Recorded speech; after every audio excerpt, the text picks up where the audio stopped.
Welcome to RealGM Radio. Andrew Salop from Combos Court is joining me today for our NBA First Quarter Awards. We're going to go through the MVP race between Nikola Jokic and Shai Gilgeous-Alexander. We're also going to hit our first quarter leaders for Defensive Player of the Year, Sixth Man of the Year, Coach of the Year, Rookie of the Year. We're going to hand out an Emmy in today's episode. This is a fun one. We're doing a home and home podcast series this week. So, Andrew came on to my show, RealGM Radio. I also went on his show, Combos Court, to talk about some other big NBA storylines. I'll also be uploading the Combos Court episode, to the audio feed here on RealGM Radio. He's doing the same over on the Combos Court audio feed. So make sure to check out Combos Court. But first, enjoy our run through our awards ballot.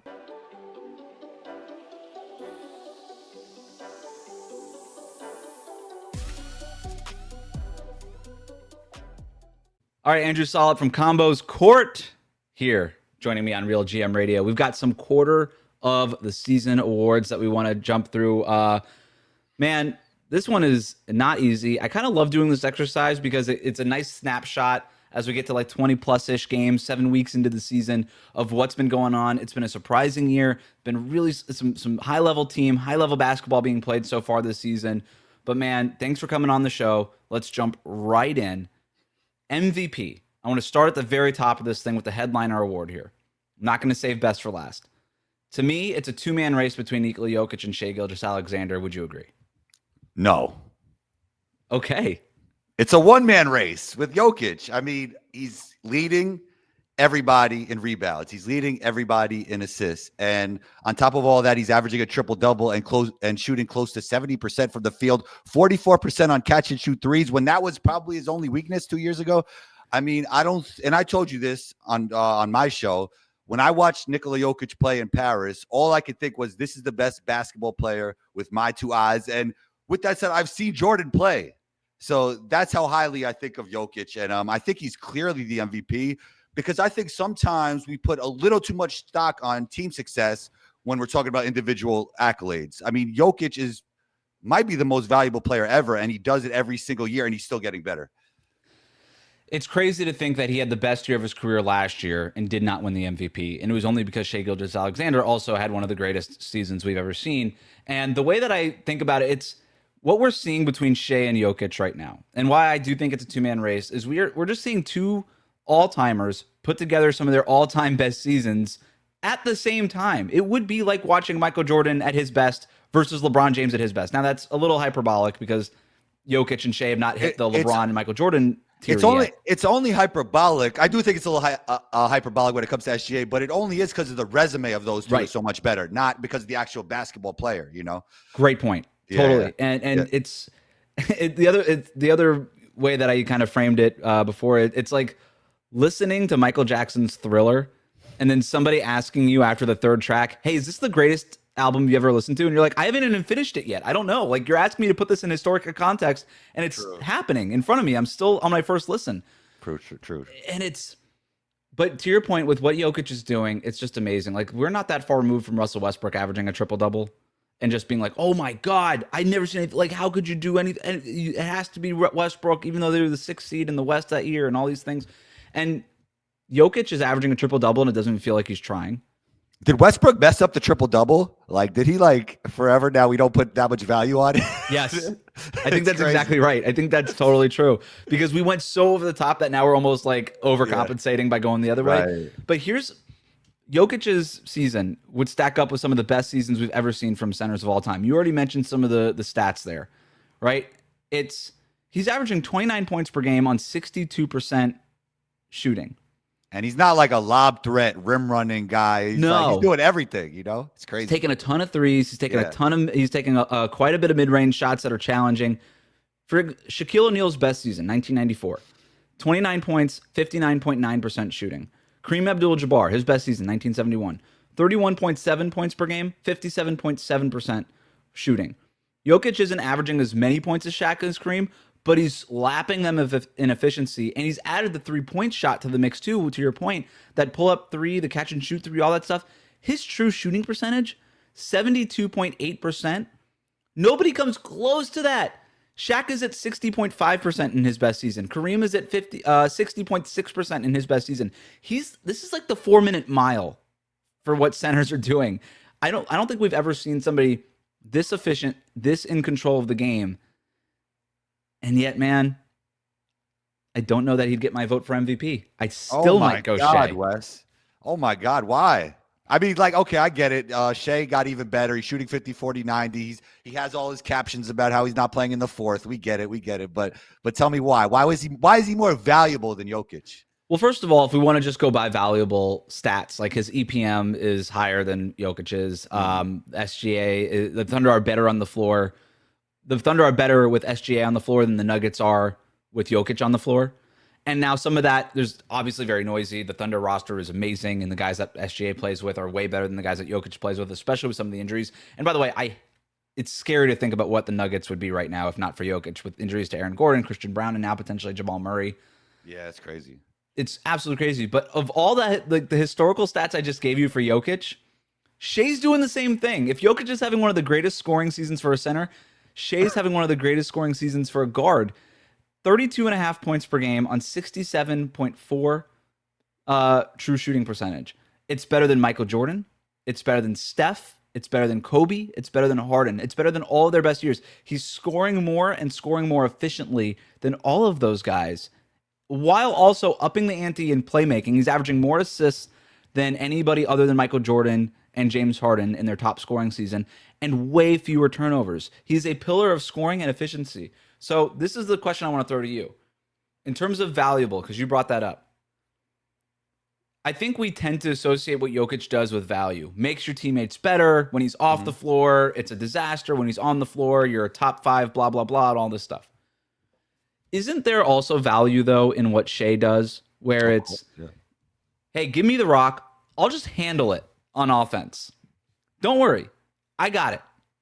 Y'all could do everything else. And my argument for Shea is, I don't think the Thunder would be as historically great defensively if Shea wasn't doing what he's doing offensively, because he's shouldering the offensive load and it allows everybody else to just do what they do defensively. Well, I think outside of this year where he definitely got better, there was like 2 or 3 years where he was kind of just doing the same thing, and then they added Hartenstein and Caruso. So I don't know if it was that he was getting more valuable or I honestly think like Sam Presti is the MVP of that whole organization. I mean, look at it. I mean, the Clippers are about to, tank basically, and then OKC's going to get their number 1 pick. But I do think they built around SGA in a way better way than Denver did with Jokic. Denver did with Jokic. So I think there is some of that. I think they got better around him. But this year it's undeniable. And also, to all your points, SGA actually got better defensively this year too. If you watch him, the whole team did. By the way, it's like that whole team's defense is just ridiculous. And now they got a cheat code with AJ Mitchell, who's another guy who's probably gonna, who knows, maybe he'll get a max contract one day. It's insane. I don't know where I would lean. I go back and forth between Jokic and Shea, and I feel like I'm just going to be doing that until the end of the year. I'm going to make a decision. I might write this up as a column for RealGM.com and maybe cliffhanger on a player here. Yeah, exactly. Cliffhanger for your fans. Cliffhanger for your fans. There you go. I'm going to ask you, what award do you want to talk about next? I got to talk about Rookie of the Year. Okay.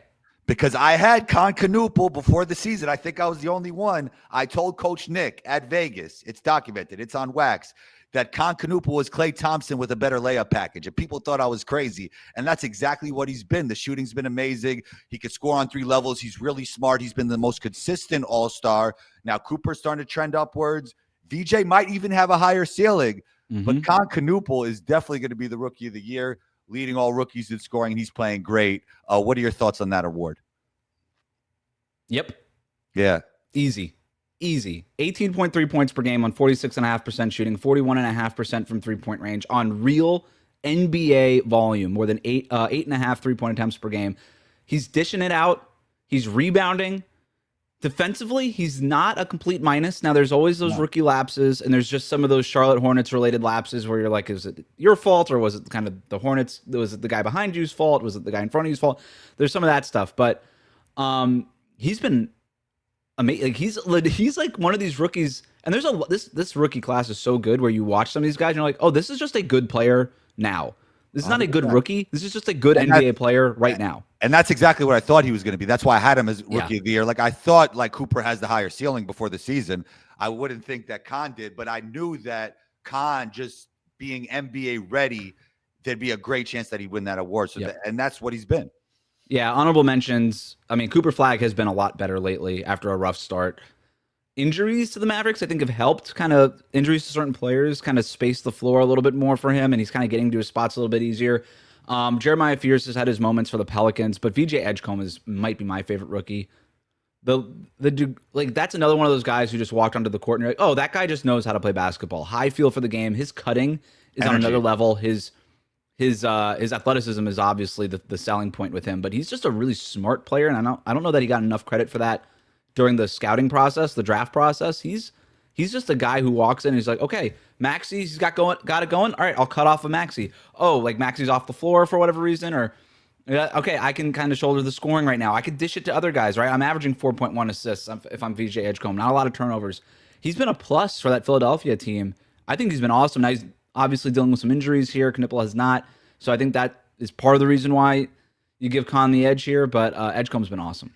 Yeah, and it's really great for Sixers fans to now see a future, even though they actually got they got some Eastern Conference juice right now. Like, you never know, they could win it. They could win the East. But it's just nice to have that backcourt, like the aggregate energy and athleticism and skill of Maxey and VJ is it's going to be really fun for the Sixers team, and fans got something to root for. So that's good for Philly. Feels like they're just done with the Embiid thing. Yeah. In Philly, right? They're like, Embiid was so beloved, and I probably is still beloved by Sixers fans, but to your point, like this new thing, if I'm them, I'm like, oh, we got Maxey, we got Edgecombs. Can we bring back Grimes? Yeah, we've got McCain here, who's not been awesome this year, but he's still around. Yeah, but we know how well McCain could play as a young player. So, you know what I mean? So it'll come back for him. Yeah. Is defensive player of the quarter just Victor Wembanyama, or has he not played enough games in our imaginary award situation to qualify here? It's him, but I think Chet doesn't get enough credit for how great he is defensively and how great of a player he is all around. I think if there was no Wemby, we'd be talking more about Chet, like how people talk about Wemby. But Wemby's generational, like a once in a 30-year type player, so he doesn't get as much attention as he should. I always like Chet over Paolo in that draft. We now see the Magic are playing better without Paolo. Chet has a championship. So I don't know how people land on that now. But, I mean, Wemby averages 4 blocks a game, and he changes the whole geometry of the court. And you could put him on a bad NBA defense, and now they're good with him, right? Mm-hmm. Like, you put him on any defense in the league, they're good all of a sudden. So I don't think there's anybody quite like that in the NBA. And he's going to go down as one of the greatest, if not the greatest defensive player ever. And, yes, there might be like 6 guys who are better offensively than him now, but then you look at it like he's the best defensive player, so we have to put him in that like top 5 player group as well because of how dominant he is on that side of the floor. So he's only played 12 games, and right now I don't think that that's enough to disqualify him from this made-up award ballot, but we are getting to the point where he might not hit the 65 game limit by the end of the year, and he won't be eligible for Defensive Player of the Year. But right now he's my Defensive Player of the Year. My favorite stat for him, again, only played 12 games. He's second in the league in blocks still. Yeah. And multiple players have played basically twice as many games as him. Jay Huff is number 1 at 48 blocks. He's played 21 games. Wembanyama has played 12 games. And what's Huff's per game? I don't have that in front of me. Let me tell you in a sec. But yeah, it's he is averaging 2.3 blocks per game. I mean, Huff's having a great year, but even defensively, it's not just blocks with Wemby, right? Like the scare factor, I call it the footsteps factor, right? When you even got the step on Wembanyama, you don't have it because you're wondering where he is, and he's forced a lot of misses that way. You have to play tremendously smart when you're playing against Wemby, or it's not going to be a good day. Like he takes a lot of bandwidth just to think about what you got to do on offense. He just changes everything. So yeah. The other 2 guys I would have in the running here, and could end up being on the top of the ballot by the end of the year if Wemby doesn't qualify. It's Chet, to your point, and then I think Bam Adebayo has to be in the mix too. I think these are the guys. You had to throw a Heat guy in there, huh, Wes? You had to. Yeah. Look at what this Heat defense is doing right now. Yeah, he's playing great. They've been great. They got a lot of guys, though. They got Davion, who's playing great. Jaime's been better defensively. Yep. Wiggs is solid. Yeah, Wiggs is solid. Yeah, Wiggs is so talented, man. But yeah, for sure. Let's do most improved. Because I want to hit this one quickly because I did a whole episode with Michael Shear over at Basketball Poetry. Was it maybe 2 weeks ago on most improved? I came I said at the time that Jalen Duren would be my guy. I think I still stand by it, although Denny Avdia has been amazing. There's been a couple other guys that have made a case for most improved, but I don't want to do my whole thing because, again, I did a whole episode on some most improved candidates. But when you think about this award, who stands out to you? I mean, AJ Mitchell comes into mind just to throw somebody else out there. He could also come into mind for sixth man. He's not going to be my sixth man as a spoiler, but I had those exact two guys, Jalen Duren. And it kind of hurts my Cade point because I always say Cade does more with less than anybody else when Knicks fans want to argue about me with Cade or Brunson. But the way he's attacking closeouts, the way he's handling the ball, he's even a little bit lighter on his feet. He's kind of like that Bam type hub, the way he passes the basketball. He's improving at a rapid pace, and I think he should be an all-star this year, and I'm totally with you. I think it should be Jalen. And Denny, he's going to be a better player than Jalen, but I don't know if I don't know. I just like Jalen for this one. Denny's great though, man. He's going to be interesting. I feel like the award Denny started making this improvement at the end of last season. Yeah. And what stands out to me about and we Duren also right now, not to cut you off. Also, FIBA, he was amazing, which kind of is in my head. You know right, 100%. With Duren, it's just like he's a different player right now than he was last year, and that's when I think about most improved. I kind of want to get back to what the spirit of the award is, and that to me is one off season. You come back and you're just a new kind of player with a whole new skill set, a whole new package of things that you could do, and that's what I think he's done right now on both ends of the court. By the way, I mean his offensive leap just statistically is what it is. I mean he's probably going to be an all-star this year, and he's very deserving of it. He's almost a lock for me. And then defensively, he's just better, right? Where before he was just sort of a defensive rebounder, even inconsistently, but he was sort of a defensive rebounder, occasional shot blocker. Now he's kind of switching out onto the perimeter. He's like doing stuff he hasn't done before. Yep, totally agree. Sixth man of the year, sixth man of the quarter, rather. I got to go with Jaime Hawkins Jr. Let's go. Yeah, man. I mean, averaging like 17 points a game off the bench. He's getting in the mid-range. And when I watch him play in the mid-range, it feels like he's not missing. I mean, he's been on my show. He was a big fan of Kobe growing up, I know. And you see some of that Kobe-esque-ness in the mid-range. Not saying he's Kobe, obviously, but it's just really fun to see his how he's progressing because he had such a great rookie year. Then he kind of had that sophomore slump, and now he's back playing so great. But it's definitely Jaime, and it's been fun to see him play for Coach Spo in this new Miami Heat offense. And he's the guy that, to me, is sort of the avatar of this Heat offense. Because when you think about what this Heat offense is trying to accomplish, drive, up tempo, get to the paint, get downhill. And I mean, there's a reason why they're one of the top 10 teams in the league in paint scoring. And Jaime Jaquez Jr. is maybe the biggest reason why they are where they are in paint scoring. There's not a lot of players who have more layups than him this year. Not a lot of players who have more paints in the point than him this year. I mean, he's in that same conversation in those categories as Giannis, as Shea. I mean, what he has meant to this Heat offense, you could argue before Hero got back, he was their third best player behind Bam and Powell, and maybe their best offensive player, depending on the night. It was either Jaime or Powell any given night. It's probably Powell, but still. He's been so important to what they want to do offensively with the quick decision-making, getting downhill and all that stuff that I don't think the Heat are having the level of success that they're having, if not for Jaime Jaquez Jr. And I think that's why it's an easy Sixth Man of the Year award for me. By the way, like most sports books have him as the runaway favorite for this right now. The one guy I would say is creeping up on him is Reed Shepherd. Now, he's started a couple games recently because Kevin Durant has been out of the lineup, but he's been really good for Houston the last couple of weeks, but I still think it's Jaime by a long shot. So much of the NBA is like, are you a star or how do you fit around stars if you're not? But, you know, that's kind of Jaime. He's just a really good basketball player, but you do have to think about and start thinking about last year, like, how does he fit in the NBA, right? But this new offense has really been great for him, and we've seen go-to type players that might not be able to be a star be superstars off the bench. And I think Jaime is starting to figure that out for himself. Like, he's a very different player than Jamal Crawford and Lou Williams, but those guys are guys that you want to have the basketball in their hands and kind of just play for themselves. It's why some players don't play in the NBA, like Mike James. Like, they're just better being that guy. And Jaime Hawkins is a player like that. Like, he wants to be that guy, and I think sixth man is such a great role for him. Today's episode is brought to you by Prize Picks. It's the holiday season, the best time of year for sports, bowl games, basketball matchups, playoff pushes. It's all happening at once. And while you and I are out here making decisions every day, what gifts to buy, what to eat, which games to watch, there's one place where it feels good to be right. On Prize Picks, how you play is up to you. If you want flexibility, choose Flex Play, where you can get paid even on when one of your picks misses. And if you want the biggest payouts, go for the Power Play. No matter what you play, Prize Picks is a great way to put your takes to the test. Prize Picks is a simple way to play. Just pick more or less on at least 2 player stats. If you get your picks right, you could cash in. Get in on the action. Prize Picks is now available in 45 states, including California, Texas, Florida, and Georgia. And Prize Picks now offers stacks, meaning you could pick the same player up to 3 times in the same lineups. Want to pick more on Steph Curry's points, 3-pointers, and assists? You can now pick all of them in the same lineup, only on Prize Picks. Prize Picks puts their users first, so all withdrawals are fast and secure.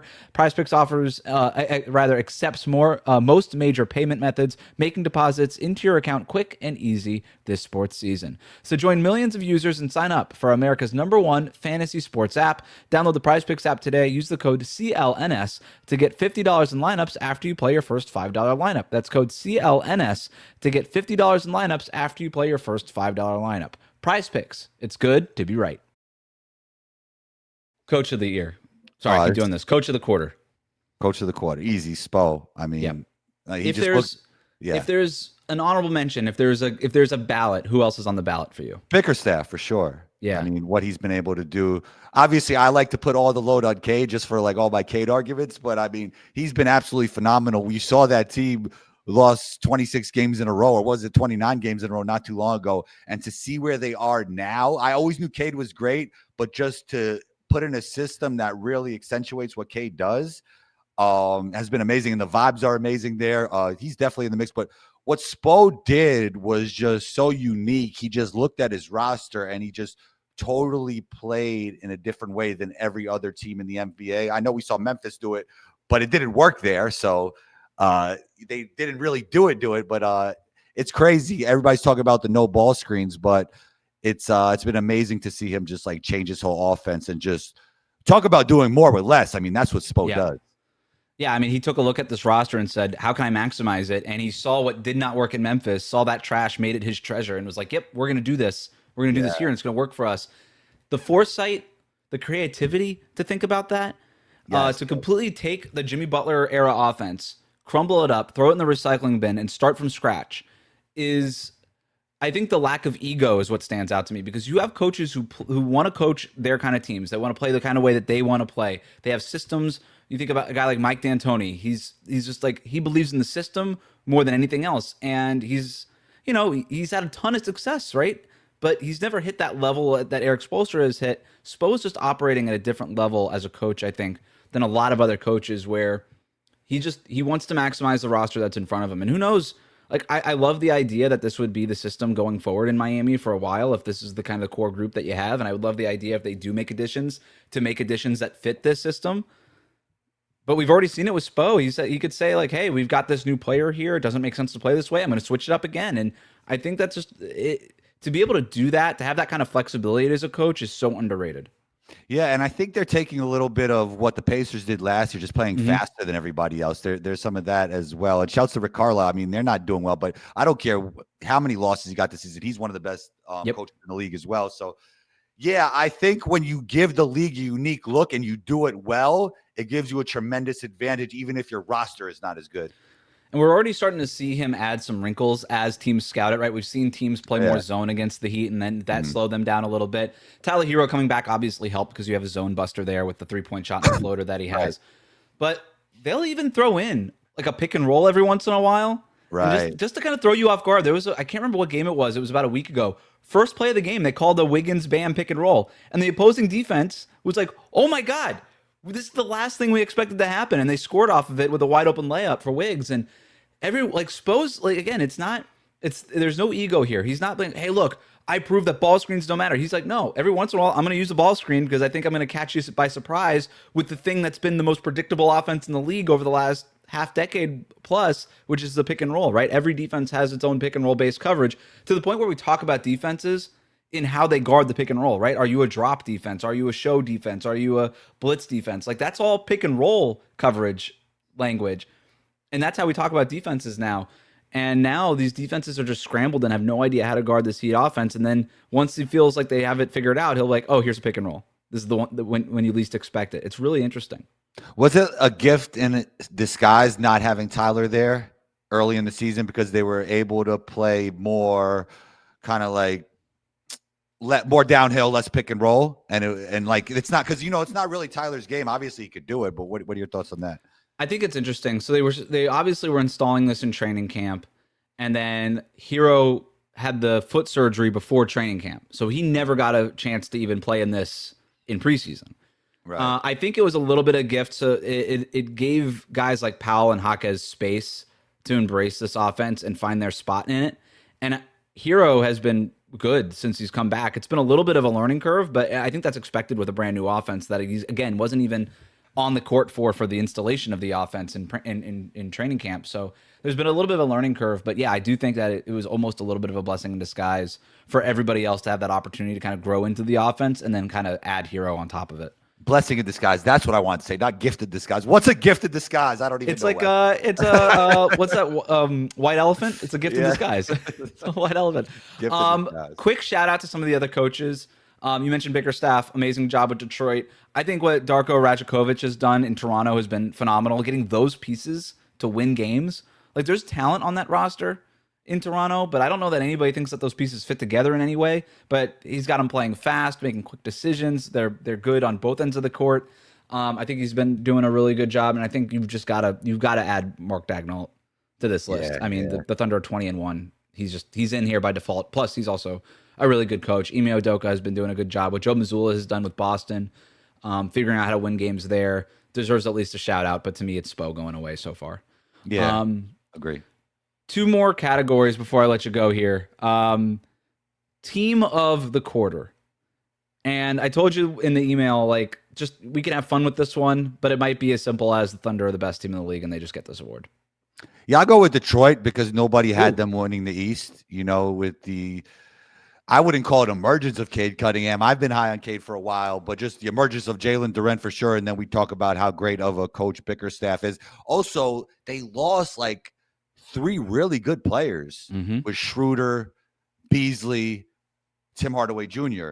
So to see them get even better after losing those guys, I mean, I think that's just amazing. And it's a testament to that franchise, to Cade, and to Bickerstaff. It's a great pick. I was super high on Detroit coming into the year. I picked them to win 50-plus games, and I felt really good about it. And I feel even better about it now. They look really good. Cade's been awesome. Would he be 5th on your MVP ballot right now if you were to do it, assuming that the top 4 in whatever order is like Jokic, Shea, Luka, Giannis? To get people mad, I'd say 1, but yeah, I'd say he's 5. I mean, Wemby would have been there as well, but definitely he's 5. He's definitely like if you take it to the stats and team success. I mean, they want to do that for. So if you're going to do that for SGA and Jokic, to me, if you're going to put in all that team success, you got to do it for Cade. And he's definitely all NBA first team in my book. That 5th spot for NBA first team and for the 5th place spot on MVP is going to be really interesting to monitor. I think that's like a quiet kind of. Well, it's Cade or it's Cade or Wemby, right? Yeah, and if Wemby qualifies, right, and if Wemby does, I mean, you never know. I think Brunson is tremendous. If he's healthy, I think he can make a run for this. Donovan Mitchell has but Giannis could slip out. Giannis could slip out. Yeah, especially if we're considering the team success part of this. Right. I think the Thunder have to be the team of the quarter. The Pistons, obviously. We could do like a 1 for the West and 1 for the East. I mean, it's my podcast. We can make up the rules as we go along. The Rockets also deserve some consideration here, but to me, it's the Thunder in the West and the Pistons in the East. All right, I'm going to throw this one at you. Surprise. I didn't give you a heads up on this one, but this will be our last award. This is the Emmy for most entertaining player of the quarter. So you get to give an Emmy to somebody. This is just somebody that when they're on League Pass, when you're watching hoops at night, you're just like, man, I love watching this guy play. He is so entertaining. I'm going to go with Derek Queen. Okay. Yeah, I like we're now starting to see like the Jokic disciples and just the way he could play with the ball, the way he passes the ball, the feel for the game. There's no way this guy's not going to be a very good NBA player. He's just too smart, too skilled, too big. And then he got some like sneaky athleticism on top of all. Like he has everything you need in a modern NBA big. The shooting could get a little bit better, but yeah, I just love watching him play. And I like, he kind of got that like overseas type feel to him, even though obviously he's from here, but it just great feel for the game. And he plays with a unique cadence and I love watching him play.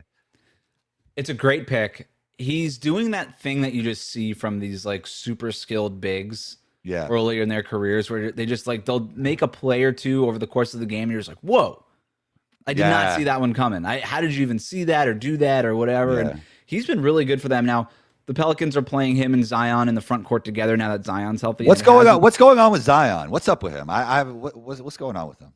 Where do you want to see him? Assuming that he's not in New Orleans forever. It's just like the aura and the vibes around him are just weird. I don't know. I don't know what's going on with him, man. How about you? Where do you want to see him?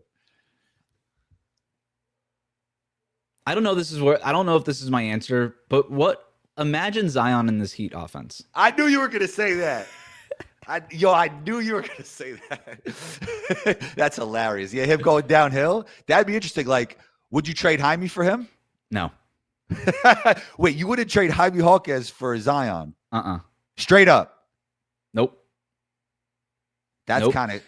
It's crazy, but you think about it's the opportunity cost part of this, right? It's adding Zion to this mix that is sort of working here. And as important as Jaime is to this offense, you've got him under team control right now with Zion. You have to add that salary to your books. You had to add the Zion of it all, the lack of availability. I don't know. I don't know. You sprung that question on me. My first instinct was no, but I have to really. That would require like a meeting of consultants. Like I would need spreadsheets and things like that to figure out that answer.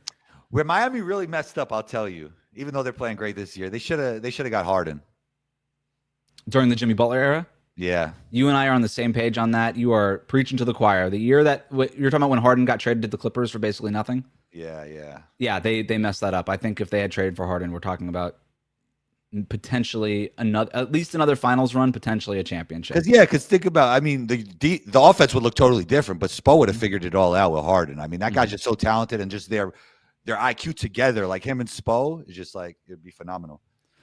I'm going to answer my own question. My Emmy goes to Nikola Jokic. Oh wow, that's a simple one. That's not a deep cut. It's not. I can go deep cut Emmy. I've really enjoyed watching Josh Giddey when the Bulls have been playing well. Yeah, him or Denny. Who's better, him or Denny? Right now, Denny. Yeah. Heck, Denny could be on this, actually. Denny's been awesome in transition. I just wish that Portland overall was more fun to watch. They're just not. Is he like Ben Simmons with a jump shot? Is that what Denny is? That almost feels insulting. Is Denny what Zion was supposed to be? Well, actually Zion's an underrated passer, but he got a little more point guard feel than even Zion, you know? Yeah. Mm-hmm. Yep. Yeah.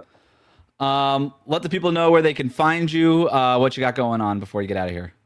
Combos Court, wherever you listen to podcasts. You can catch Combos Court on the Your Welcome Network as well. You can catch me talking basketball with Coach Nick on B-Ball Breakdown. You catch me on Instagram at 12combo. That's ONETWOCOMBO, and a bunch of other places. House of Highlights. I do a lot of shows on there. I'm debating basketball topics. Shouts to House of Highlights. So yeah, catch me everywhere. Catch me here with Wes, man. Always a pleasure talking with you, man. Always good talking basketball with you. Always, man. We got to do it again soon. Appreciate you, Wes. For sure.